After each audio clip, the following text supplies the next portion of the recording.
For me, never giving up meant just that. I mean, every single day when I woke up, I thought, today's the day.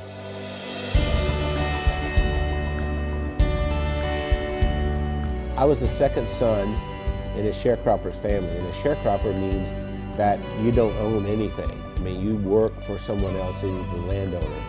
We had practically nothing. Everything was hand-me-downs from someone else. I didn't have shoes, and to this day my toes are all grown under because I didn't have shoes. I remember I had this encounter with my mother, and I said, you know, tell me you love me, and she didn't do it. And so I went down and I sat on this creek bank, and I thought, you know what? I don't care if anybody loves me, I love me. I made a list of goals that I wanted to accomplish, and they were laughable because I didn't even have 2 nickels to rub together, but my first goal was I was going to be a millionaire by the time I was 35. Number 2, I was going to have food to eat because we were always hungry. I mean, my little brother and I used to make mud pies to stop the hunger pains, and I was going to travel all over the world. Those were my goals.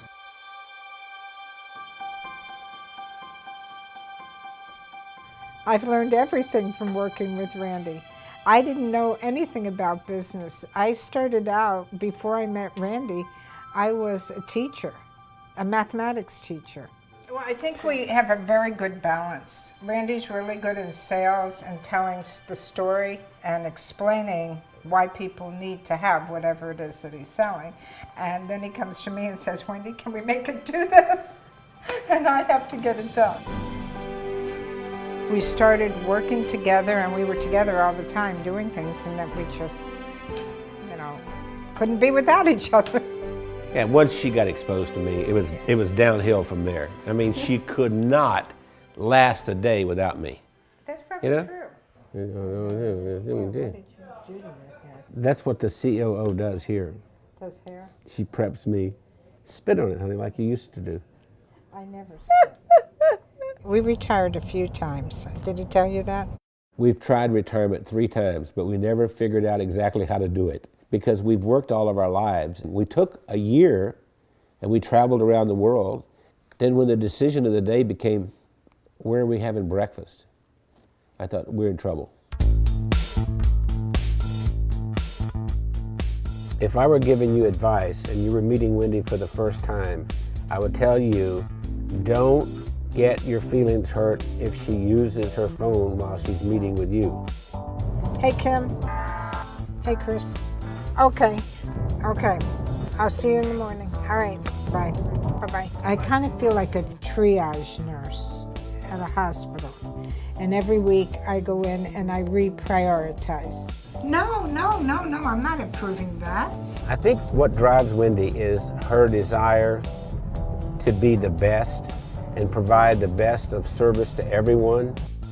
Awakened at 2:30 in the morning, and I hear this little click, click, click, click, click, click, click, click. And it's Wendy over there looking something up at 2:30 in the morning.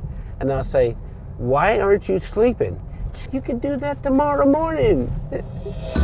We are the definition of entrepreneurs. And we don't like doing one thing at a time. We have to do a lot of things at the same time. It's not just Randy and Wendy doing all this work. The whole team, every single one of us works round the clock. Hey, gorgeous. Listen, Bernice has been with us for what, 5, 6 years? 6 years. Yes. And we love her to death. I love you guys. Yeah. Randy leads with his heart. And he's the most incredible person I've ever met. He's gone through so much in his life. And I believe that Randy's, I'm going to make me cry here. Randy has made the difference in my life. What's important is, what do I contribute this day to make the world a better place? I know that sounds corny, but that's really what it is. My daddy used to say, we leave here with empty pockets.